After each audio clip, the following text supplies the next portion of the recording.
Protests have been held for a second night over the death of a black man held in an apparent chokehold by a white New York police officer. Thousands of people took to the streets in New York and other U.S. cities, disrupting traffic and holding sit-ins. The protests began on Wednesday, after a grand jury decided not to press charges over the death of Eric Garner. Civil rights activists are pinning their hopes on a federal investigation into the case. The mayor of New York, Bill de Blasio, said the city's 22,000-strong police force would be retrained in how to better communicate and remain calm when making arrests, and they will be fitted with body cameras.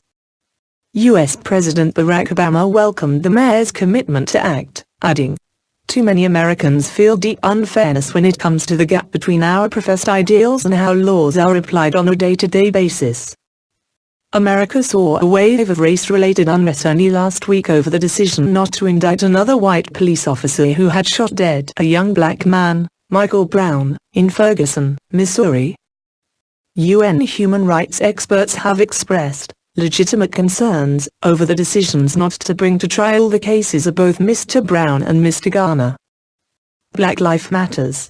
On Thursday night in New York, protesters carried coffins across the Brooklyn Bridge and marched in several groups through Manhattan, carrying banners saying, "Racism kills," and, "This stops today."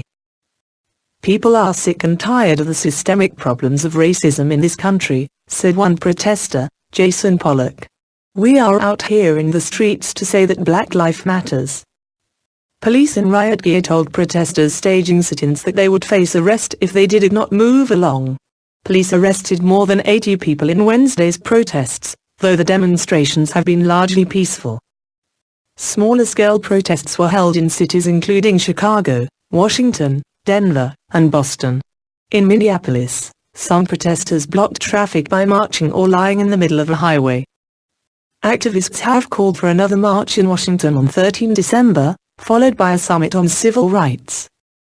Mr. Garner, 43, was stopped on a street in New York on 17 July on suspicion of selling loose, untaxed cigarettes. After a confrontation with police officer Daniel Pantaleo placed his arm round Mr. Garner's neck.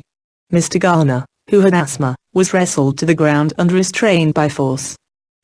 On video of the incident, he can be heard repeatedly saying, "I can't breathe." He became unresponsive and later died.